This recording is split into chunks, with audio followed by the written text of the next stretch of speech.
मुजफ्फरपुर के गांव में बागमती नदी का पानी तेजी से फैल रहा है, जिसमें डूबकर अब तक कई बच्चों की मौत हो चुकी है।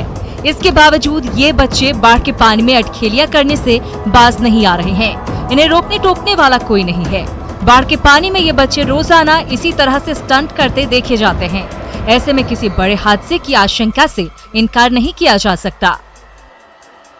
मना किया हूँ, लेकिन कोई मानने के लिए तैयार नहीं। उसके गार्जियन लोग भी ध्यान नहीं दे रहा है। हाँ, डूब सकता है, बिल्कुल डूब सकता है। जिसको नहीं तैरने आएगा डूब जाएगा। आपके इलाके में घटना हुई है बगल में परसों, कल ही हुआ है। मुजफ्फरपुर के कटरा प्रखंड में बागमती नदी तबाही मचा रही है। सैकड़ों गांव डूब गए हैं। हजारों घर पानी है तो कई सड़कों का अता पता नहीं है। ऐसे में ये चचरी पुल हजारों की आबादी के आने जाने के लिए एकमात्र सहारा है। हालांकि बागमती नदी के उफान के बीच यहाँ से गुजरना खतरे से खाली नहीं है, लेकिन बाढ़ पीड़ितों के सामने इस पुल के सिवाय कोई विकल्प नहीं है। तो देख रहे हैं कैसे हम लोग जा रहे हैं पूरा कितना समस्या का बहुत कष्ट है। चचरी के सहारा से आते जाते हैं। वो भी समझिए कि पूरा पानी चढ़ा हुआ, चचरी भी टूटने का आशंका है। चचरी भी टूटा हुआ है।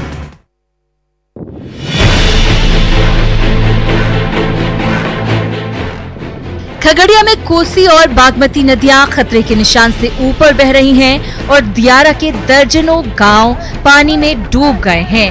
ऐसे में पशुपालकों के सामने समस्या खड़ी हो गई है। दरअसल बाढ़ के चलते न हरा चारा मिल रहा है और न पशुओं का पेट ही भर पा रहा है। ऐसे में पशुओं के साथ पलायन के सिवा पशुपालकों के सामने और कोई रास्ता नहीं बचा है। पूरा दाहड़ हो गया। कुछ यहाँ खाने होने के लिए नहीं मिला, भैंस को चारा वारा के लिए, वही लेके इधर जा रहे हैं। पूरा पानी आ गया, पूरा एकदम जलमग्न है, एकदम पूरा रहने के लिए कुछ नहीं है।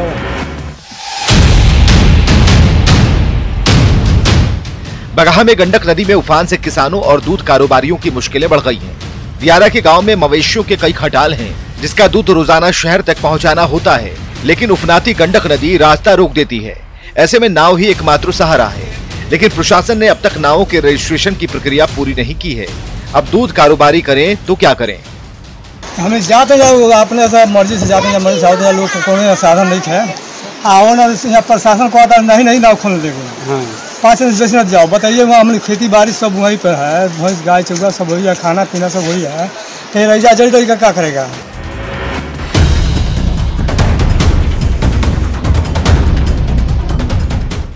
गोपालगंज में गंडक नदी तबाही मचा रही है। गांव के गांव डूब गए हैं और हजारों घरों में पानी भरा है। वाल्मीकि नगर बराज से पानी छोड़ने के चलते एक हफ्ते में हालत बेहद बदतर हो गए। निमुइया गांव में तमाम घरों का निचला हिस्सा पानी में डूब चुका है। घर का सारा सामान बर्बाद हो गया है। ऐसे में बाढ़ पीड़ितों को ऊपरी तल्ले में शरण लेनी पड़ रही है, लेकिन न पीने का पानी है और न खाने के लिए अन्न। गोपालगंज जिला प्रशासन की तरफ से अब तक किसी तरह की कोई मदद नहीं मिली है। 4 नंबर वार्ड में लमसम 150 लोग जन के घर इस तरह के है सर। इसमें तबाही हो गया। एक हफ्ता से जन के बात पानी इसमें जन के बात टिके हुए हैं। पानी निकल नहीं रहा है। लोग के आने जाने में, बड़ बाजार जाने आने में बहुत तकलीफ है।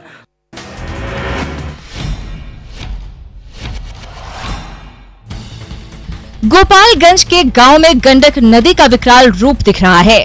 जहां तक दिखाई दे रहा है सिर्फ पानी ही पानी नजर आ रहा है। कई गांव बाढ़ में समा चुके हैं तो हजारों एकड़ फसल डूब गई है।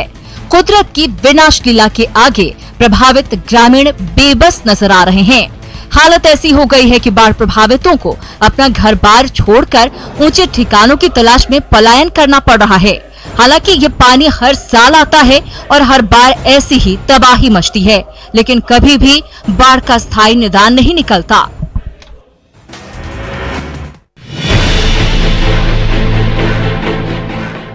नवगछिया में कोसी नदी का रौद्र रूप दिख रहा है। जलस्तर बढ़ने से आसपास के गांवों में तेजी से कटाव हो रहा है। गोविंदपुर मध्य विद्यालय का पुराना भवन तो कटाव की भेंट चढ़ ही चुका है। अब तक दर्जनों मकान बाढ़ के पानी में समा चुके हैं। कई घर विलीन होने की कगार पर हैं। परेशान ग्रामीण नाव पर अपना सारा सामान लेकर सुरक्षित ठिकाने की तलाश में निकल पड़े हैं।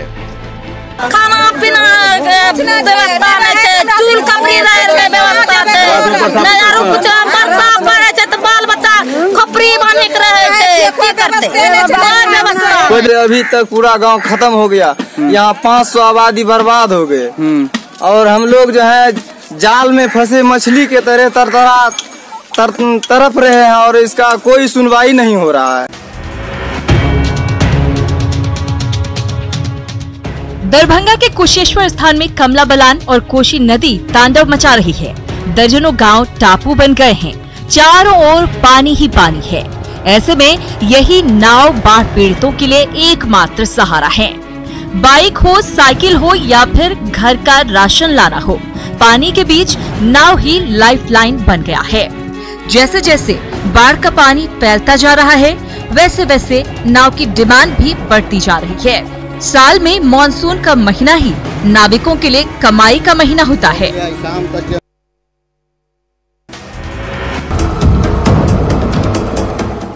मधेपुरा में कोसी के कहर से आलमनगर और चौसा प्रखंड के 50,000 से ज्यादा की आबादी बाढ़ की चपेट में है।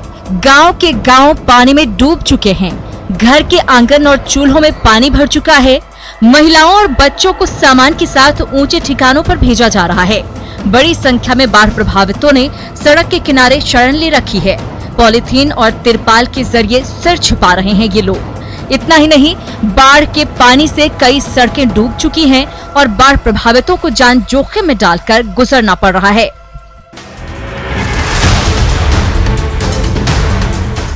छपरा में गंडक नदी में उफान के चलते तरिया प्रखंड के दर्जनों गांव जलमग्न हो गए और जिला मुख्यालय से इनका संपर्क कट गया। नाव ही आने जाने के लिए एकमात्र जरिया है। हालात ये है कि पानी की तेज धार में हजारों एकड़ फसल बर्बाद हो गई। बाढ़ प्रभावित जीने के लिए संघर्ष कर रहे हैं। हालांकि प्रशासनिक अधिकारियों ने बाढ़ प्रभावित इलाकों का जायजा जरूर लिया है, लेकिन पीड़ितों तक अब तक किसी प्रकार की मदद नहीं पहुंच सकी है। छपरा में उफनाती गंडक नदी बाढ़ के पानी में वनजीवों को बहाकर गांवों में ला रही है। पानापुर में पिछले 2 दिन के भीतर बाढ़ के पानी में बहकर 10 हिरण गांव में पहुंच गए। हालांकि इनमें से 2 हिरणों की मौत हो गई। वन विभाग ने इन हिरणों की स्वास्थ्य जांच की। इन्हें जल्द ही सासाराम, बेतिया और राजगीर के जंगल में छोड़ा जाएगा। अभी यहाँ सुरक्षित लाल कर रखा जा रहा है और चिकित्सक महोदय को बुला करके उनसे यहाँ इसका जांच पड़ताल करवाया जा रहा है। जो घायल है उसको इलाज करवाया जा रहा है और उसके बाद में पल पल का रिपोर्ट वन पदाधिकारी और वन क्षेत्र पदाधिकारी को मशरक से। पूर्णिया के 22 प्रखंड के ग्रामीण कटाव और बाढ़ की दोहरी पीड़ा झेलने को मजबूर हैं। परमान, बकरा और कनकई जैसी नदियां उफान पर हैं। ऐसे में अमौर प्रखंड के दर्जनों गांवों का आने वाले समय में विलीन होना तय है। मजबूरन प्रभावित गांवों के ग्रामीण अपने पक्के आशियाने को अपने हाथों से उजाड़ने को मजबूर हैं। उन्होंने जल्द ही सुरक्षित ठिकाने की तलाश नहीं की तो सब कुछ बर्बाद होना भी तय है। पूर्णिया जिला प्रशासन की तरफ से अब तक किसी प्रकार की मदद नहीं पहुंचाई गई। ये तो नदी में गिर गया है, बाकी ये घर है मेरा बिल्डिंग का, ये भी अब गिरने वाला है। नदी देखिए बिल्कुल करीब में आ गया है। ये मतलब जो है तो मेरा सब घर कट के नदी में गिर गया है और बाकी यही घर बचा हुआ। बाकी जो है तो मतलब हम बच्चे को लेकर के जो है तो ये टीन खोल के रोड के ऊपर हैं। प्रशासन की तरफ से अभी तक मतलब कोई आदमी नहीं आया है।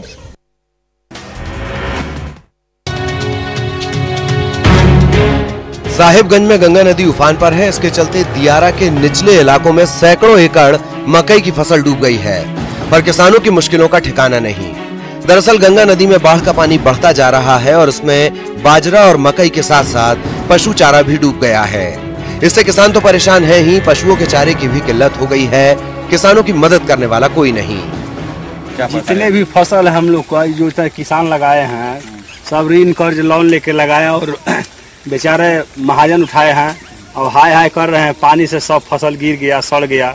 मकई होने का कोई शंका नहीं है। माल मवेशी भी उसी तरह से घूम रही है, चल रही है।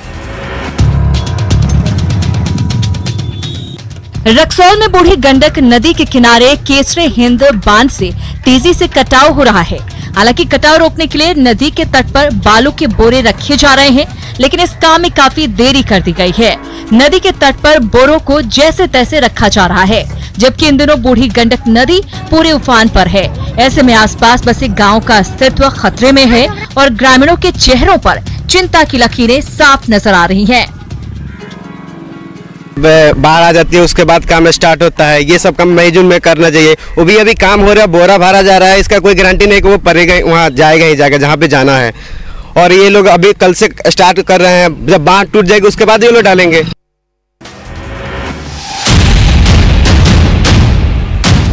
शिवहर के इंजीनियर्स और मजदूरों ने 36 घंटे की कड़ी मेहनत से पिपराही के बेलवा घाट के पास 36 मीटर लंबा सुरक्षात्मक बांध बना डाला।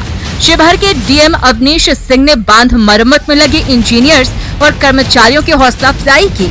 उन्होंने दावा किया कि ये बांध शिवहर शहर को बाढ़ से बचाने में अहम भूमिका निभाएगा।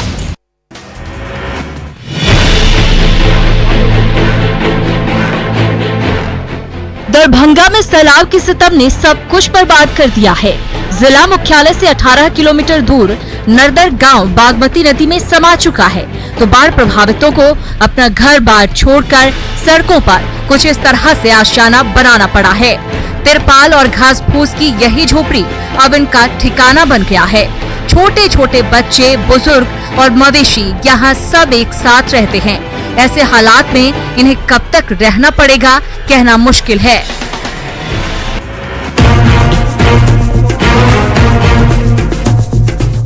कोसी के कहर से सुपौल की गोद में बसा मरौना प्रखंड का खुखनाहा गांव सबसे ज्यादा प्रभावित हुआ है। पिछले 10 दिन से हजारों की आबादी बाढ़ के पानी में घिरी हुई है। ऐसे में एनडीआरएफ के नाव से मेडिकल टीम पहली बार दवाइयां लेकर बाढ़ प्रभावित इस गांव में पहुंची। बुखार, खांसी और दस्त से परेशान बच्चों को दवा दी गई, तो कई बीमार ग्रामीणों के स्वास्थ्य की जांच की गई। मेडिकल टीम के आने से ग्रामीणों ने यहां राहत की सांस ली।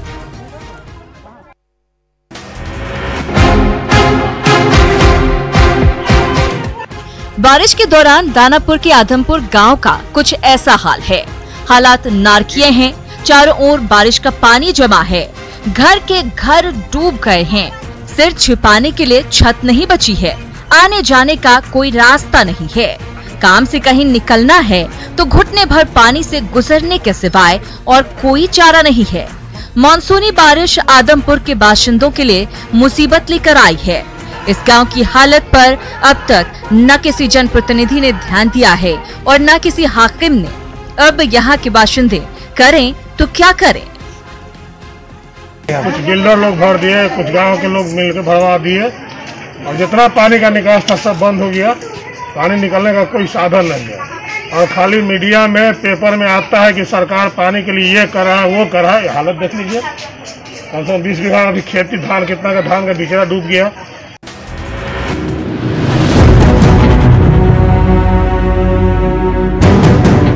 बोकारो में मूसलाधार बारिश के बीच तेनुघाट डैम के 2 फाटक खोल दिए गए हैं। जिस तेजी से जलस्तर बढ़ता जा रहा है, ऐसे में आने वाले दिनों में डैम के कुछ और फाटक भी खोले जा सकते हैं। वहीं तेनु डैम में घूमने आए सैलानी खूबसूरत नजारे का लुत्फ उठाते देखे जा रहे हैं। फिलहाल डैम के पानी से दामोदर नदी का जलस्तर काफी बढ़ गया है और नदी के तट पर रहने वालों को प्रशासन की ओर से सचेत किया जा रहा है। उसमें जो है सभी को सावधानी देने किया जाता है। पेपर में निकला हुआ है। हर तरह से सावधानी बरतने के लिए सबको सूचित किया जाता रहा है और हमेशा सतर्क करने के लिए हम लोग इसमें प्रयास करते रहते हैं कि सब लोग सतर्क रहें। मेरे यहाँ गार्ड लगे हुए हैं वहाँ पर।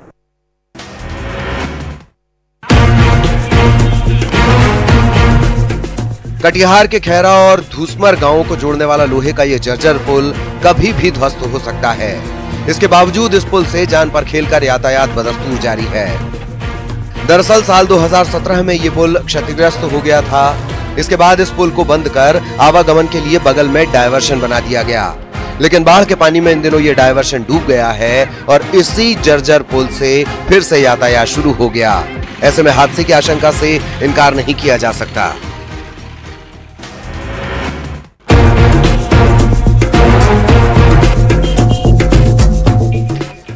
जमुई में लॉकडाउन के दौरान कुछ इस तरह का नजारा है। सड़क से लेकर चौक चौराहों पर भारी भीड़ है तो सारी दुकान खुली हुई हैं। जमकर खरीदारी हो रही है। पेट पालने की चिंता में मजदूरों का हुजूम सड़कों पर उमड़ रहा है। न सोशल डिस्टेंसिंग का पालन हो रहा है, न कोई मास्क पहन रहा है। ऐसे में सबसे बड़ा सवाल है कि आखिर कोरोना के संक्रमण पर कैसे लगाम लगेगी। टोका नहीं आपको? नहीं। बोला नहीं कि आज लॉकडाउन है, भीड़ मत लगाइए? भीड़ तो यहाँ सर लगबे करता है, यहाँ कमाने खाने वाला आदमी सब है तो भीड़ लगेगा।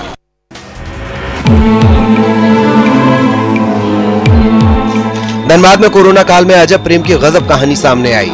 झरिया की अंजलि की शादी 8 माह पहले बोकारो के पेटारवार निवासी विकास से तय हुई थी। मोबाइल पर दोनों में बातचीत शुरू हुई, धीरे धीरे प्यार परवान चढ़ने लगा। इस बीच लॉकडाउन लगा और शादी को लेकर दोनों परिवारों में अनबन शुरू हो गई। नौबत शादी टूटने के कगार तक पहुंच गई, लेकिन अंजलि और विकास ने एक होने का फैसला ले लिया। आखिर झरिया के शिव मंदिर में ये जोड़ा 7 जन्मों के बंधन में बंध गया।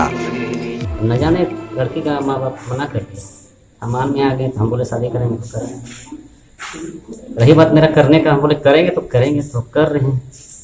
यही सिचुएशन है, कुछ नहीं। क्यों लड़की के माँ बाप लोग मना कर रहे हैं? अब उसका तो हम कारण नहीं बता सकते कि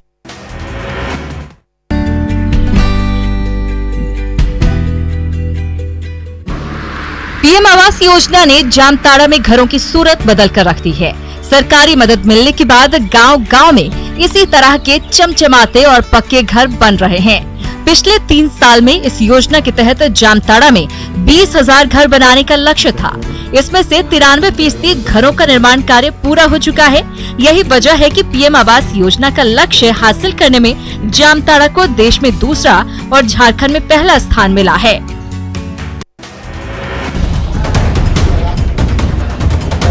कोरोना काल में रोग प्रतिरोधक क्षमता बढ़ाने की चुनौती के बीच आम लोगों का भरोसा देसी चिकित्सा पद्धति के प्रति बढ़ता जा रहा है। यहाँ तैनात आयुष चिकित्सक मरीजों की समस्या न सिर्फ गौर से सुनते हैं, बल्कि चिकित्सकीय परामर्श के साथ आयुर्वेदिक दवाइयाँ भी देते हैं। ऐसे में पूर्णिया के आयुर्वेदिक औषधालय में पहुँचने वाले मरीजों की तादाद हाल के दिनों में काफी बढ़ गई है। इम्यून सिस्टम कैसे बढ़े, कोरोना को समाप्त कैसे किया जाए, तो कोरोना संबंधित इलाज के लिए या इम्यून सिस्टम को बढ़ाने के लिए बहुत ही फेवरेबल मेडिसिन हमारे पास है। लातेहार के कई गांव में पालतू मवेशियों को सप्ताह में एक दिन रविवार को छुट्टी दी जाती है। इस दिन उनसे किसी तरह का कोई काम नहीं लिया जाता। गांव वाले पूर्वजों की इस परंपरा का निर्वहन सालों से करते आ रहे हैं। ग्रामीणों का मानना है कि जिस तरह से मनुष्य को आराम की जरूरत होती है, ठीक उसी तरह से दिन रात मेहनत करने वाले पशु भी आराम करने के हकदार हैं।